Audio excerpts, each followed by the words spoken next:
ओम ऐं ह्रीं क्लीं चामुण्डायै विच्चे। ओम ऐं ह्रीं क्लीं चामुण्डायै विच्चे। ओम ऐं ह्रीं क्लीं चामुण्डायै विच्चे। ओम ऐं ह्रीं क्लीं चामुण्डायै विच्चे। ओम ऐं ह्रीं क्लीं चामुण्डायै विच्चे। ओम ऐं ह्रीं क्लीं चामुण्डायै विच्चे। ओम ऐं ह्रीं क्लीं चामुण्डायै विच्चे। ओम ऐं ह्रीं क्लीं चामुण्डायै विच्चे। ओम ऐं ह्रीं क्लीं चामुण्डायै विच्चे। ओम ऐं ह्रीं क्लीं चामुण्डायै विच्चे। ओम ऐं ह्रीं क्लीं चामुण्डायै विच्चे। ओम ऐं ह्रीं क्लीं चामुण्डायै विच्चे। ओम ऐं ह्रीं क्लीं चामुण्डायै विच्चे। ओम ऐं ह्रीं क्लीं चामुण्डायै विच्चे। ओम ऐं ह्रीं क्लीं चामुण्डायै विच्चे। ओम ऐं ह्रीं क्लीं चामुण्डायै विच्चे। ओम ऐं ह्रीं क्लीं चामुण्डायै विच्चे। ओम ऐं ह्रीं क्लीं चामुण्डायै विच्चे। ओम ऐं ह्रीं क्लीं चामुण्डायै विच्चे। या देवी सर्वभूतेषु शक्तिरूपेण संस्थिता नमस्तस्यै नमस्तस्यै नमस्तस्यै नमो नमः। ओम जयंती मंगला काली भद्रकाली कपालिनी दुर्गा क्षमा शिवा दात्री स्वसुधा नमोस्तुते। विदयिस्तां नाशं विदयि बलमुचकै रूपं देयि जयं देयि यशो देयि दिशो जयि। गुरु ब्रह्मा गुरु विष्णु गुरुदेवो महेश्वर गुरु साक्षात परब्रह्म तस्मै श्री गुरुवे नमः। तस्मै श्री गुरुवे नमः। तस्मै श्री गुरुवे नमः।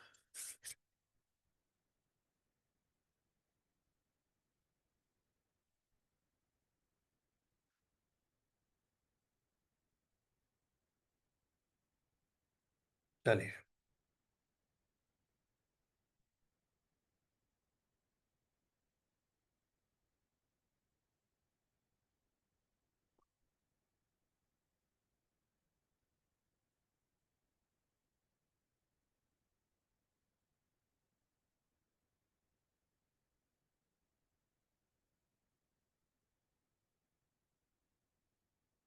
आज दुर्गा सप्तमी में चौथा अध्याय, इंद्रादि देवताओं द्वारा देवी की स्तुति। ध्यानम। सिद्धि की इच्छा रखने वाले पुरुष जिनकी सेवा करते हैं तथा देवता जिन्हें सब ओर से घेरे रहते हैं, उन जया नाम वाली दुर्गा देवी का ध्यान करें। उनके श्री अंगों की आभा काले मेघ के समान श्याम है। वे अपने कटाक्षों से शत्रु समूह को भय प्रदान करती हैं। उनके मस्तक पर आबद्ध चंद्रमा की रेखा शोभा पाती है। वे अपने हाथों में शंख चक्र कृपाण और त्रिशूल धारण करती हैं। उनके 3 नेत्र हैं। वे सिंह के कंधे पर चढ़ी हुई हैं और अपने तेज से तीनों लोकों को परिपूर्ण कर रही हैं। ऋषि कहते हैं, अत्यंत पराक्रमी दुरात्मा महिषासुर तथा उसकी दैत्य सेना देवी के हाथ से मारे जाने पर इंद्र आदि देवता प्रणाम के लिए गर्दन तथा कंधे झुकाकर उन भगवती दुर्गा का उत्तम वचनों द्वारा स्तवन करने लगे। उस समय उनके सुंदर अंगों में अत्यंत हर्ष के कारण रोमांच हो आया था। देवता बोले, संपूर्ण देवताओं की शक्ति का समुदाय ही जिनका स्वरूप है तथा जिन देवी ने अपनी शक्ति से संपूर्ण जगत को व्याप्त कर रखा है, समस्त देवताओं और महर्षियों की पूजनिया उन जगदम्बा को हम भक्ति पूर्वक नमस्कार करते हैं। वे हम लोगों का कल्याण करें। जिनके अनुपम प्रभाव और बल का वर्णन करने में भगवान शेषनाग, ब्रह्मा जी तथा महादेव जी भी समर्थ नहीं है, वे भगवती चंडिका का संपूर्ण जगत का पालन एवं अशुभ भय का नाश करने का विचार करें। जो पुण्य आत्माओं के घरों में स्वयं ही लक्ष्मी रूप से, पापियों के यहाँ दरिद्रता रूप से, शुद्ध अंतःकरण वाले पुरुषों के हृदय में बुद्धि रूप से, सत्पुरुषों में श्रद्धा रूप से तथा कुलीन मनुष्यों में लज्जा रूप से निवास करती हैं, उन आप भगवती दुर्गा को हम नमस्कार करते हैं। देवी, आप संपूर्ण विश्व का पालन कीजिए। देवी, आपके इस अचिंत्य रूप का, असुरों का नाश करने वाले भारी पराक्रम का तथा समस्त देवताओं और दैत्यों के समक्ष युद्ध में प्रकट हुए आपके अद्भुत चरित्रों का हम किस प्रकार वर्णन करें। आप संपूर्ण जगत की उत्पत्ति में कारण हैं। आप में सत्वगुण, रजोगुण और तमोगुण, ये तीनों गुण मौजूद हैं, तो भी दोषों के साथ आपका संसर्ग नहीं जान पड़ता। भगवान विष्णु और महादेव जी आदि देवता भी आपका पार नहीं पाते। आप ही सबका आश्रय हैं। यह समस्त जगत आपका अंशभूत है, क्योंकि आप सबकी आदिभूत अव्याकृता परा प्रकृति हैं। देवी, संपूर्ण यज्ञों में जिसके उच्चारण से सब देवता तृप्ति लाभ करते हैं, वह स्वहा आप ही हैं। इसके अतिरिक्त आप पितरों की भी तृप्ति का कारण है, अतः सब लोग आपको स्वधा भी कहते हैं। देवी, जो मोक्ष की प्राप्ति का साधन है, अचिंत्य महाव्रत रूप है, समस्त दोषों से रहित जितेंद्रिय तत्व को ही सार वस्तु मानने वाले तथा मोक्ष की अभिलाषा रखने वाले मुनिजन जिसका अभ्यास करते हैं, वह भगवती पराविद्या आप ही हैं। आप शब्द स्वरूप हैं। अत्यंत निर्मल ऋग्वेद, यजुर्वेद तथा उद्गीत के मनोहर 3 पदों के पाठ से युक्त सामवेद का आधार भी आप ही हैं। आप देवी त्रयी और भगवती हैं। इस विश्व की उत्पत्ति एवं पालन के लिए आप ही वार्ता, खेती एवं आजीविका के रूप में प्रकट हुई हैं। आप संपूर्ण जगत की घोर पीड़ा का नाश करने वाली हैं। देवी, जिससे समस्त शास्त्रों के सार का ज्ञान होता है, वे मेघा शक्ति आप ही हैं। दुर्गम भवसागर से पार उतारने वाली नौका रूप दुर्गा देवी भी आप ही हैं। आपकी कहीं भी आसक्ति नहीं है। कैटब के शत्रु भगवान विष्णु के वक्षस्थल में एकमात्र निवास करने वाली भगवती लक्ष्मी तथा भगवान चंद्रशेखर द्वारा सम्मानित गौरी देवी भी आप ही हैं। आपका मुख मंद मुस्कान से सुशोभित निर्मल पूर्ण चंद्रमा के बिंब का अनुकरण करने वाला और उत्तम स्वर्ण की मनोहर कांति से कमनीय है।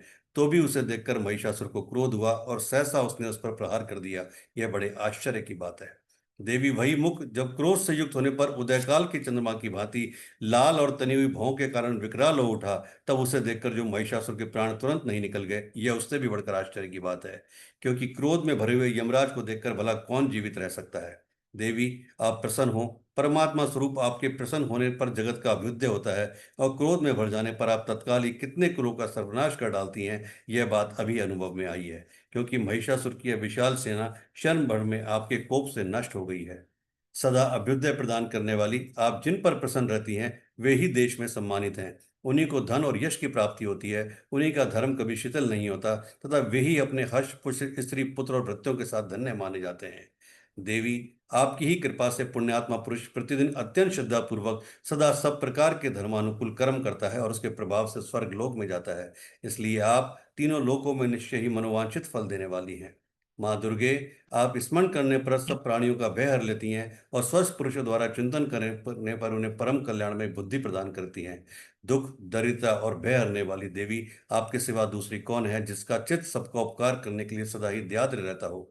देवी, इन राक्षसों को मारने से संसार को सुख मिले तथा ये राक्षस चिरकाल तक नरक में रहने के लिए भले ही पाप करते रहे हों, इस समय संग्राम में मृत्यु को प्राप्त होकर स्वर्गलोक में जाए हैं, निश्चय ही यही सोचकर आप शत्रुओं का वध करती हैं। आप शत्रुओं पर शस्त्रों का प्रहार क्यों करती हैं? समस्त असुरों को दृष्टिपात मां से ही भस्म क्यों नहीं कर देती? इसमें एक रहस्य है। यह शत्रु भी हमारे शस्त्रों से पवित्र होकर उत्तम लोकों में जाएं, इस प्रकार उनके प्रति भी आपका विचार अत्यंत उत्तम रहता है। खड़ग के तेज पुंज की भयंकर दीप्ति से तथा आपके त्रिशूल की अग्रभाग की घनीभूत प्रभा से चौंधिया कर जो असुरों की आंखें फूट नहीं गई, उसमें कारण यही था कि वे मनोहर रश्मियों से युक्त चंद्रमा के समान आनंद प्रदान करने वाले आपके सुंदर मुख का दर्शन करते थे। देवी, आपका शील दुराचुरियों के बुरे बर्ताव को दूर करने वाला है। साथ ही ये रूप ऐसा है जो कभी चिंतन में नहीं आ सकता और जिसकी कभी दूसरे से तुलना हो नहीं सकती। तथा आपका बल और पराक्रम तो उन दैत्यों का विनाश करने वाला है जो कभी देवताओं के पराक्रम को भी नष्ट कर चुके थे। इस प्रकार आपने अपने शत्रुओं पर भी अपनी दया ही प्रकट की है। वरदायिनी देवी, आपके इस पराक्रम की किसके साथ तुलना हो सकती है? तथा शत्रुओं को भय देने वाला एवं अत्यंत मनोहर ऐसा रूप भी आपके सिवा और कहाँ है? हृदय में कृपा और युद्ध में निष्ठुरता, ये दोनों बातें तीनों लोकों के भीतर केवल आप में देखी गई है। माते, आपने शत्रुओं का नाश करके समस्त लोकी की रक्षा की है। उन शत्रुओं को भी युद्ध भूमि में मारकर स्वर्गलोक में पहुंचाया है तथा उन्मत्त दैत्यों से प्राप्त होने वाले हम लोगों के भय को भी दूर कर दिया है। आपको हमारा नमस्कार है, बारंबार नमस्कार है। देवी, आप शूल से हमारी रक्षा करें। अंबिके, आप खड़ग से हमारी रक्षा करें। घंटा की ध्वनि और धनुष की टंकार से हम लोगों की रक्षा करें। चंडिके, पूरब पश्चिम दक्षिण दिशा में आप हमारी रक्षा करें। तथा ईश्वरी, अपने त्रिशूल को घुमाकर आप उत्तर दिशा में भी हमारी रक्षा करें। तीनों लोकों में आपके जो परम सुंदर एवं अत्यंत भयंकर रूप विचरते रहते हैं, उनके द्वारा भी आप हमारी तथा इस भूलोक की रक्षा करें। अंबिके, आपके कर पल्लवों में शोभा पाने वाले खड़ग, शूल और गदा आदि जो जो अस्त्र हों, उन सबके द्वारा आप सब और से हम लोगों की रक्षा करें। ऋषि कहते हैं, इस प्रकार जब देवताओं ने जगन माता दुर्गा की स्तुति की और नंदन वन के दिव्य पुष्पों एवं गंध चंदन आदि के द्वारा उनका पूजन किया, फिर सबने मिलकर जब भक्ति पूर्वक दिव्य धूपों की सुगंध निवेदन की, तब देवी ने प्रसन्नवद होकर प्रणाम करते हुए सब देवताओं से कहा।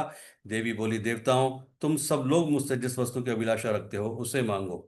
देवता बोले, भगवती ने हमारी सब इच्छा पूर्ण कर दी, अब कुछ भी बाकी नहीं है, क्योंकि हमारा यह शत्रु महिषासुर मारा गया। महेश्वरी, इतने पर भी यदि आप हमें और वर देना चाहती हैं, तो हम जब जब आपका स्मरण करें तब तब आप दर्शन देकर हम लोगों के महान संकट दूर कर दिया करें। तथा प्रसन्न मुखी अंबिके, जो मनुष्य इन स्तोत्रों द्वारा आपकी स्तुति करे, उसे वित्त, समृद्धि और वैभव देने के साथ ही उसकी धन और स्त्री आदि संपत्ति को भी बढ़ाने के लिए आप सदा हम पर प्रसन्न रहें। ऋषि कहते हैं, राजन, देवताओं ने जब अपने तथा जगत के कल्याण के लिए भद्रकाली देवी को इस प्रकार प्रसन्न किया, तब वे तथास्तु कहकर वहीं अंतर्ध्यान हो गई। भूपाल, इस प्रकार पूर्व काल में तीनों लोकों का हित चाहने वाली देवी जिस प्रकार देवताओं के शरीरों से प्रकट हुई थी, वह सब कथा मैंने कह सुनाई। अब पुनः देवताओं को उपकार करने वाली वे देवी दुष्ट दैत्यों तथा शुंभ निशुंभ का वध करने एवं सब लोगों की रक्षा करने के लिए गौरी देवी के शरीर से जिस प्रकार प्रकट हुई थी, वह संग प्रसंग मेरे से सुनो। मैं उसका तुमसे यथावत वर्णन करता हूँ। इस प्रकार श्री मार्कंडे पुराण में सामूहिक मनवंतर कथा के अंतर्गत देवी महात्म्य में शक्रादि स्तुति नामक चौथा अध्याय संपूर्ण।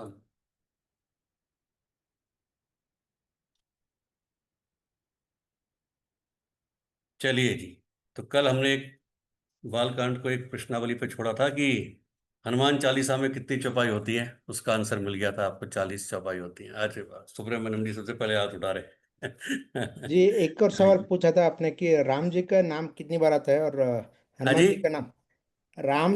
श्री राम का नाम कितनी बार आता है और हनुमान का नाम कितनी बार आता है? हाँ, मैंने क्वेश्चन ये किया था कि हनुमान चालीसा में श्री राम का नाम कितनी बार आता है और हनुमान जी का नाम कितनी बार आता है। अब बताइए।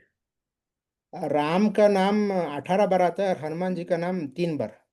राम का नाम कितनी बार आता है? 18। 18। और हनुमान जी का नाम? 3 बार। 3 बार हाँ। हनुमान चालीसा में। ठीक है, और कोई? हाँ जी, राधिका जी बोलिए। आपकी आवाज नहीं आ रही है राधिका जी, आपकी वॉइस नहीं आ रही है।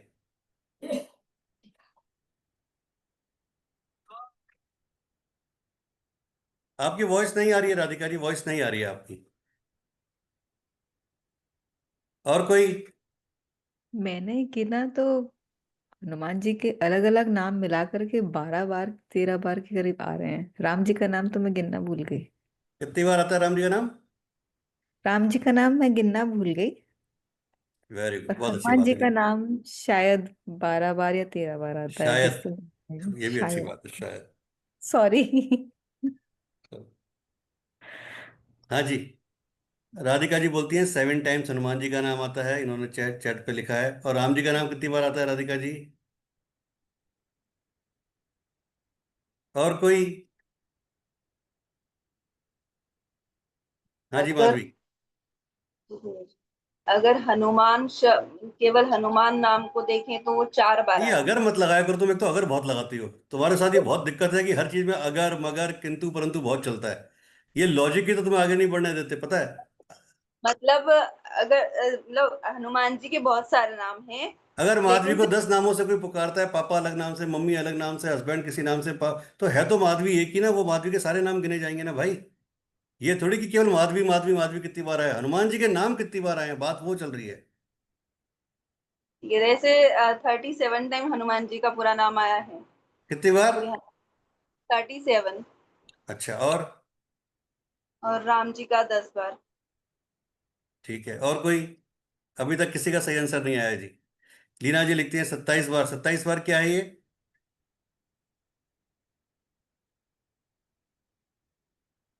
हनुमान जी के अलग अलग नाम। 27 बार आए हनुमान जी के नाम, और राम जी का नाम? 10 बार। कितना? 10 10। 10 टाइम्स। ठीक है जी, और कोई? अभी भी आंसर सही नहीं आया है।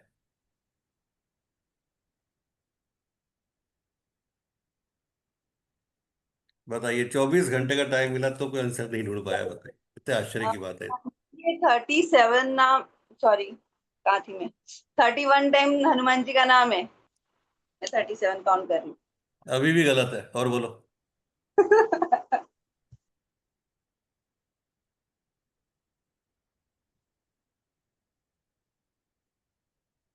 आज का टाइम और चाहिए? कल आंसर क्लियर करूं? हाँ धर्मिष्ठा जी, जरा बता दो कितनी बार आया है। गुरुदेव मैंने तो किया ही नहीं है, मुझे बहुत ही वो। अच्छी बात है, ये बहुत बढ़िया काम किया आपने। मैं आज करके कल नहीं नहीं, ये पक्का तो बहुत ही आपको। अच्छी बात है कि मैंने किया ही नहीं है। इससे इससे ईमानदार आंसर तो कुछ हो ही नहीं सकता। बहुत ही अच्छी। क्यों बहुत बड़ी ईमानदार कृपा करी गुरुदेव? आपने। नहीं गुरुदेव, सच में ऐसा टाइम ही नहीं रहा आज अरे तो बस। भाई साहब, टाइम नहीं मिला, बताओ क्या बात है। नवरात्रि में टाइम नहीं मिला आपको 2 मिनट का? वैसे हम इतनी बातें कर लेते हैं, सब कुछ कर लेते हैं, पर टाइम नहीं मिला 2 मिनट का, बताओ, हद हो गई नहीं है। सच में मैं भूल भी गई थी गुरुदेव, मैं झूठ नहीं बोलती, मैं भूल भी गई थी। अभी आया क्वेश्चन आया तो याद आया कि ये होमवर्क था। आज मैं पक्का करके कल पक्का बताऊंगी। चलो बता देना, कल बता देना, फिर कल आंसर हाँ डिक्लेयर कर देंगे हमारा, क्या हाँ दिक्कत है, कल हाँ बता देंगे। गुरुदेव। कल पक्का करेंगे। सच में भूल गई थी, सॉरी। हनुमान चालीसा में 40 चौपाई है। क्या रखा है, चलो आगे बढ़ते हैं क्योंकि कोई मतलब नहीं है। और प्रभु श्री राम का नाम पूरी हनुमान चालीसा में 11 बार आया है और हनुमान जी का नाम 108 बार आया है। ओहो। ठीक है जी, 108 बार हनुमान जी का नाम लिया गया है और 11 बार प्रभु श्री राम का नाम लिया गया हनुमान चालीसा में। ठीक है, चलिए एक क्वेश्चन और दे रहा हूँ। अब कुछ लोगों ने बड़ा इंटरेस्ट दिखाया कि कल पक्का बताएंगे, तो एक क्वेश्चन और देता हूँ। हनुमान चालीसा में कुल कितने शब्द हैं और कुल कितने अक्षर हैं, ये बता दीजिएगा कल। शब्द। हनुमान चालीसा में कुल कितने शब्द हैं और कुल कितने अक्षर हैं। हनुमान पूरा एक शब्द हुआ, ठीक है, समझना मेरी बात को। हनुमान हाँ पूरा एक शब्द हुआ, ठीक हाँ है। चालीसा पूरा एक शब्द हुआ, तो हनुमान में अक्षर कितने हो गए? 4 अक्षर हो गए। हाँ। ठीक है, इस तरह से चालीसा हो गया। अच्छा, तो टोटल शब्द कितने हैं और अक्षर कितने हैं, वो उस पर कल बात करेंगे आप। ठीक है, तो 40 चौपाई, 11 बार प्रभु श्री राम, 108 बार हनुमान जी का नाम। अगर आप हनुमान चालीसा पढ़ते हैं इसका मतलब आपने हनुमान जी के 108 नामों का उच्चारण कर लिया। ठीक है जी, चलिए। जैसे गुरुदेव रामदूत, वो हनुमान ही कहलाएगा ना नाम? हाँ जी। जैसे रामदूत लिखा होता है तो वो हनुमान, हनुमान का ही अ, हाँ, वो ह- उन्हीं का नाम आएगा, और क्या है। पवन पुत्र क्या है, हनुमान जी का नाम। अंजलि हाँ पुत्र क्या है, ऐसे। हनुमान जी का। वो सब वो हनुमान जी के नाम है ना, और क्या है। हाँ। चलिए, बालकांड।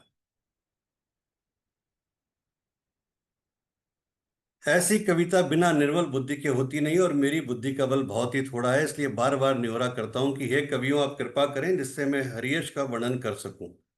कवि और पंडितगण, आप तो रामचरित रूपी मानसरोवर के सुंदर हंस हैं। मुझ बालक की विनती सुनकर और सुंदर रुचि देखकर मुझ पर कृपा करें।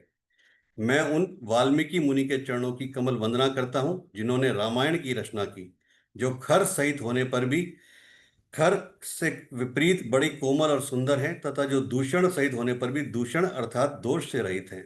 मैं चारों वेदों की वंदना करता हूँ जो संसार समुद्र के पार होने के लिए जहाज के समान है, तथा जिन्हें श्री रघुनाथ जी का निर्मल यश वर्णन करने में स्वप्न में भी खेद नहीं होता। मैं ब्रह्मा जी के चरण रज की वंदना करता हूँ जिन्होंने भव सागर बनाया है, जहाँ से एक और संत रूपी अमृत, चंद्रमा और कामधेनु निकले और दूसरी ओर दुष्ट मनुष्य रूपी विष और मदिरा उत्पन्न हुए। देवता, ब्राह्मण, पंडित, ग्रह, इन सबके चरणों की वंदना करके हाथ जोड़कर कहता हूं कि आप प्रसन्न होकर मेरे सारे सुंदर मनोरथों को पूर्ण करें। फिर मैं सरस्वती जी और देव नदी गंगा जी की वंदना करता हूं। दोनों पवित्र और मनोहर चरित्र वाली हैं। एक स्नान करने और जल पीने से पापों को हरती हैं, और दूसरी गुण और यश कहने से और सुनने से अज्ञान का नाश कर देती है। श्री महेश और पार्वती को मैं प्रणाम करता हूं, जो मेरे गुरु और माता पिता हैं, जो दीन बंधु और नित्य दान करने वाले हैं, जो सीतापति श्री रामचंद्र जी के सेवक, स्वामी और सखा हैं, तथा मुझ तुलसीदास का सब प्रकार से कपट रहित हित करने वाले हैं। जिन शिव पार्वती ने कलयुग को देखकर जगत के हित के लिए शाबर मंत्र समूह की रचना की, जिन मंत्रों के अक्षर बेमेल हैं, जिनका ना कोई ठीक अर्थ होता है और ना जप ही होता है, तथापि श्री शिव जी के प्रताप से जिनका प्रभाव प्रत्यक्ष है, वे उमापति शिव जी मुझ पर प्रसन्न होकर इस कथा को आनंद और मंगल की मूल बनाएंगे। इस प्रकार पार्वती जी और शिव जी दोनों का स्मरण करके और उनका प्रसाद पाकर मैं चाव भरे चित्त से श्री रामचरित का वर्णन करता हूँ। मेरी कविता श्री शिव जी की कृपा से ऐसी सुशोभित होगी जैसे तारागणों के सहित चंद्रमा के साथ रात्रि शोभित होती है। जो इस कथा को प्रेम सहित एवं सावधानी के साथ समझ बूझकर कहेंगे और सुनेंगे, वे कलयुग के पापों से रहित और सुंदर कल्याण के भागी होकर श्री रामचंद्र जी के चरणों के प्रेमी बन जाएंगे।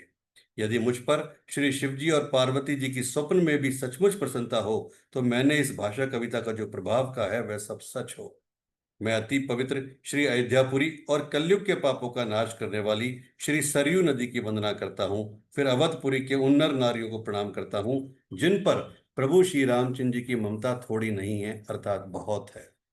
उन्होंने सीता जी की निंदा करने वाले धोबी और उसके समर्थक पूर्व नर नारियों के पाप समूह को नाश कर उनको शोक रहित बनाकर अपने लोक धाम में बसा दिया। मैं कौशल्या रूपी पूर्व दिशा की वंदना करता हूँ, जिसकी कीर्ति समस्त संसार में फैल रही है। जहां से विश्व को सुख देने वाले और दुष्ट रूपी कमलों के लिए पाले के समान श्री रामचंद्र जी सुंदर चंद्रमा बनकर प्रकट हुए, सब रानियों सहित राजा दशरथ जी को पुण्य और सुंदर कल्याण की मूर्ति मानकर मैं मन, वचन और कर्म से प्रणाम करता हूँ। अपने पुत्र का सेवक जानकर वे मुझ पर कृपा करें, जिनको रचकर ब्रह्मा जी ने भी बड़ाई पाई, तथा जो श्री राम जी के माता और पिता होने के कारण महिमा की सीमा है। मैं अवध के राजा श्री दशरथ जी की वंदना करता हूँ, जिनका श्री रामचंद्र जी के चरणों में सच्चा प्रेम था, जिन्होंने दीन दयालु प्रभु के बिछड़ते ही अपने प्यारे शरीर को मामूली तिनके की तरह त्याग दिया। मैं परिवार सहित राजा जनक जी को प्रणाम करता हूँ, जिनका श्री रामचंद्र जी के चरणों में गुण प्रेम था, जिसको उन्होंने योग और भोग में छुपा कर रखा था, परंतु श्री रामचंद्र जी को देखते ही वह प्रकट हो गया।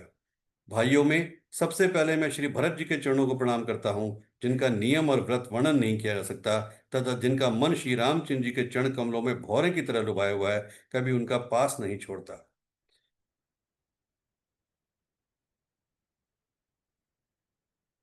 आगे बढ़ने से पहले एक क्वेश्चन और उसका आंसर भी कर दीजिएगा कि चारों भाइयों में सबसे बड़ा त्याग किस भाई का था?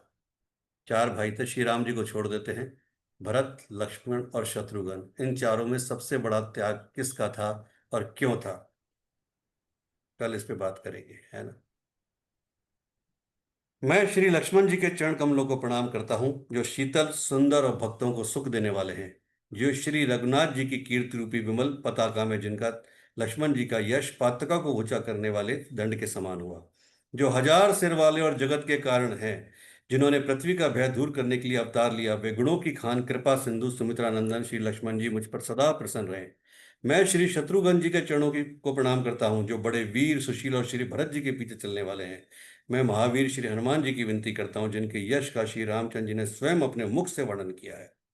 मैं पवन कुमार श्री हनुमान जी को प्रणाम करता हूं, जो दुष्ट रूपी वन के भस्म करने के लिए अग्नि रूप हैं, जो ज्ञान की धन मूर्ति हैं और जिनके हृदय रूपी भवन में धनुष बाण धारण किए श्री राम जी निवास करते हैं। वानरों के राजा सुग्रीव जी, ऋषों के राजा जामवान जी, राक्षसों के राजा विभीषण जी और अंगद जी आदि जितना वानरों का समाज है, सबके सुंदर चरण कमलों की मैं वंदना करता हूँ, जिन्होंने अधम, पशु और राक्षस आदि शरीर में भी श्री रामचंद्र जी को प्राप्त कर लिया। पशु, पक्षी, देवता, मनुष्य, असुर समेत जितने श्री रामचंद्र जी के चरणों के उपासक हैं, मैं उन सबके चरण कमलों की वंदना करता हूँ, जो श्री रामचंद्र जी के निष्काम सेवक हैं। सुखदेव जी, सनकादि, नारद मुनि आदि जितने भक्त और परम ज्ञानी श्रेष्ठ मुनि हैं, मैं धरती पर सिर टेककर उन सबको प्रणाम करता हूँ। हे मुनीश्वरों, आप सब मुझको अपना दास जानकर कृपा कीजिए। राजा जनक की पुत्री, जगत की माता और करुणा निधान श्री रामचंद्र जी की प्रियतमा श्री जानकी जी के दोनों चरण कमलों को मैं मनाता हूँ, जिनकी कृपा से निर्मल बुद्धि पाऊं। फिर मैं मन, वचन और कर्म से कमल नयन, धनुष बाणधारी, भक्तों की विपत्ति का नाश करने और उन्हें सुख देने वाले भगवान श्री रघुनाथ जी के सर्व समर्थ चरण कमलों की वंदना करता हूँ, जो वाणी और उसके अर्थ तथा जल और जल की लहर के समान कहने में अलग अलग हैं, परंतु वास्तव में एक हैं। उन श्री सीता राम जी के चरणों की मैं वंदना करता हूँ, जिन्हें दीन दुखी बहुत ही प्रिय हैं। मैं श्री रघुनाथ जी के नाम राम की वंदना करता हूँ, जो अग्नि, सूर्य और चंद्रमा का हेतु अर्थात र, आ और म रूप से बीज हैं। वह राम नाम ब्रह्मा, विष्णु और शिव रूप है। वह वेदों का प्राण है, निर्गुण, उपमा रहित और गुणों का भंडार है। एक राम नाम जपने से ब्रह्मा, विष्णु और शिव का नाम जपा जाता है। जो महामंत्र हैं, जिसे महेश्वर श्री शिव जी के जपते हैं और उनके द्वारा जिसका उपदेश काशी में मुक्ति का कारण है, तथा जिसकी महिमा को गणेश जी जानते हैं, जो इस राम नाम के प्रभाव से ही सबसे पहले पूजे जाते हैं। आदि कवि श्री वाल्मीकि जी राम नाम के प्रताप को जानते हैं, जो उल्टा नाम मरा मरा जप कर पवित्र हो गए। श्री शिव जी के इस वचन को सुनकर कि एक राम नाम सहस्त्र नाम के समान है, पार्वती जी सदा अपने पति श्री शिव जी के साथ राम नाम का जप करती हैं। नाम के प्रति पार्वती जी के हृदय की ऐसी प्रीति देखकर श्री शिव जी हर्षित हो गए और उन्होंने स्त्रियों में भूषण रूप पार्वती जी को अपना भूषण बना लिया, अर्थात उन्हें अपने अंग में धारण करके अर्धांगिनी बना लिया। नाम के प्रभाव को श्री शिव जी भली भांति जानते हैं, जिस प्रभाव के कारण कालकूट जहर ने उनको अमृत का फल दिया। श्री रघुनाथ जी की भक्ति वर्षा ऋतु है। तुलसीदास जी कहते हैं कि उत्तम सेवक गण ध्यान है और राम नाम के दो सुंदर अक्षर सावन भादों के महीने हैं। दोनों अक्षर मधुर और मनोहर हैं, जो वर्णमाला रूपी शरीर के नेत्र हैं, भक्तों के जीवन हैं तथा स्मरण करने में सबके लिए सुलभ और सुख देने वाले हैं, और जो इस लोक में लाभ और परलोक में निर्वाह करते हैं, अर्थात भगवान के दिव्य धाम में दिव्य देह से सदा भगवत सेवा में नियुक्त रखते हैं। ये कहने, सुनने और स्मरण करने में बहुत ही अच्छे हैं। तुलसीदास को तो श्री राम लक्ष्मण के समान प्यारे हैं। इनका र और म का अलग अलग वर्णन करने में प्रीति बड़ी अलग है, अर्थात बीज मंत्र की दृष्टि से इनके उच्चारण, अर्थ और फल में भिन्नता दिख पड़ती है, परंतु हैं ये जीव और ब्रह्म के समान स्वभाव से ही साथ रहने वाले। ये दोनों अक्षर नर नारायण के समान सुंदर भाई हैं। ये जगत का पालन और विशेष रूप से भक्तों की रक्षा करने वाले हैं। ये भक्त रूपी सुंदर स्त्री के कानों के सुंदर आभूषण कर्णफूल हैं, और जगत के हित के लिए निर्मल चंद्रमा और सूर्य है। ये सुंदर गति रूपी अमृत के स्वाद और तृप्ति के समान है। कच्छप और शेष जी के समान पृथ्वी को धारण करने वाले हैं। भक्तों के मन रूपी सुंदर कमल में विहार करने वाले भौरे के समान है, और जीव रूपी यशोदा जी के लिए श्री कृष्ण और बलराम जी के समान है।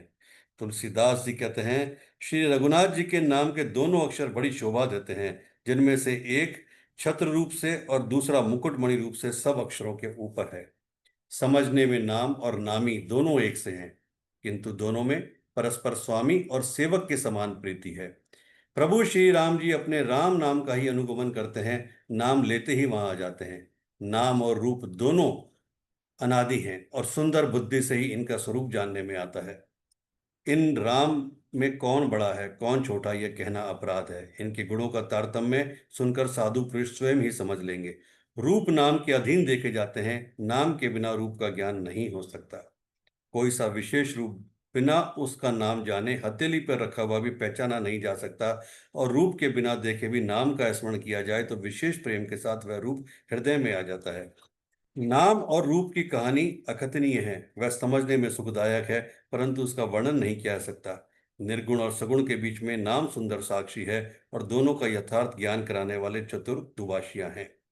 तुलसीदास जी कहते हैं कि यदि तू भीतर और बाहर दोनों ओर उजाला चाहता है, तो मुख रूपी द्वार की जीभ रूपी धेली पर राम नाम रूपी मणि दीपक को रख।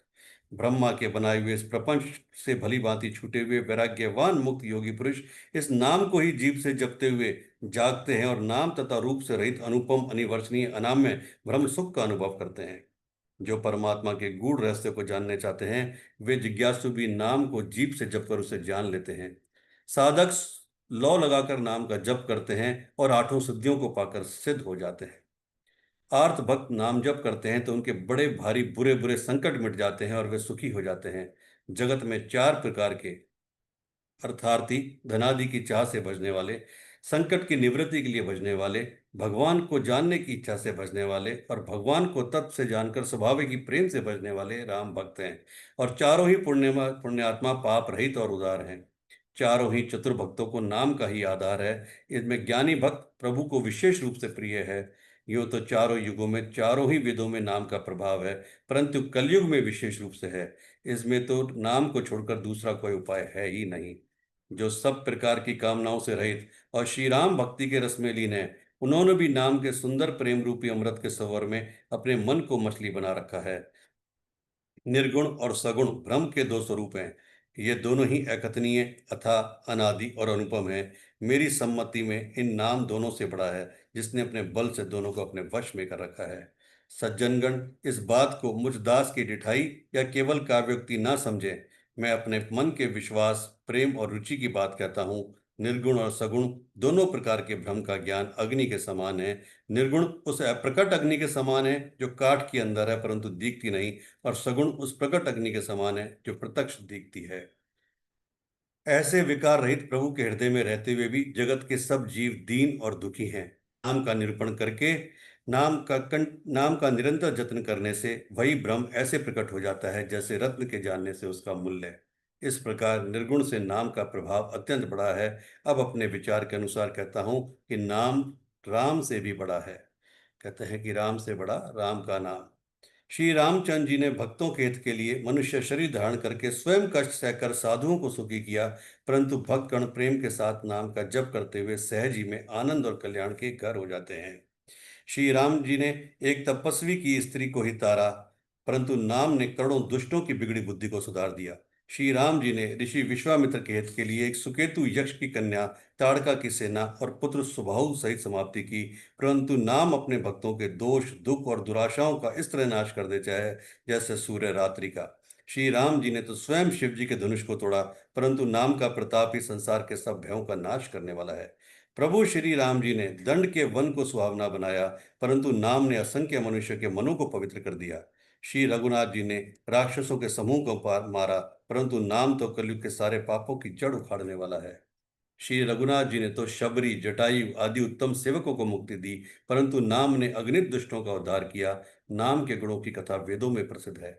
श्री राम जी ने सुग्रीव और विभीषण दोनों को ही अपनी शरण में रखा, यह सब कोई जानता है, परंतु नाम ने अनेक गरीबों पर कृपा की है। नाम का यह सुंदर विरध लोक और वेद में विशेष रूप से प्रकाशित है। श्री राम जी ने तो भालू और बंदरों की सेना बटोरी और समुद्र पर पुल बांधने के लिए थोड़ा परिश्रम नहीं किया, परंतु नाम लेते ही संसार समुद्र सूख जाता है। सज्जनगण, मन में विचार कीजिए कि दोनों में कौन बड़ा है। श्री रामचंद्र जी ने कुटुंब सहित रावण को युद्ध में मारा, तब सीता सहित उन्होंने अपने नगर अयोध्या में प्रवेश किया। राम राजा हुए, अवध उनकी राजधानी हुई। देवता और मुनि सुंदर वाणी से जिनके गुण गाते हैं, परंतु सेवक प्रेम पूर्वक नाम के स्मरण मात्र से बिना परिश्रम मोह की प्रबल सेना को जीतकर प्रेम में मग्न हुए अपने ही सुख में विचरते हैं। नाम के प्रसाद से उन्हें सपने में भी कोई चिंता नहीं सताती।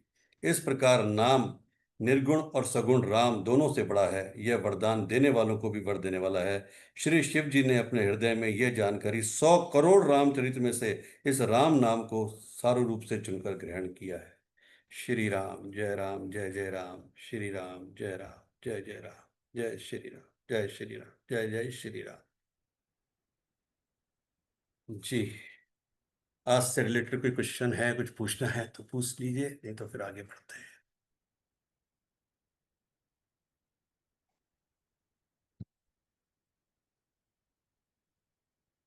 चलिए, तो कल हाँ, जो आज के 2 क्वेश्चन हैं, कितने शब्द हैं, कितने अक्षर हैं, उस पर बात करेंगे, और भाइयों में सबसे बड़ा त्याग किसका है उस पर बात करेंगे। ठीक है जी।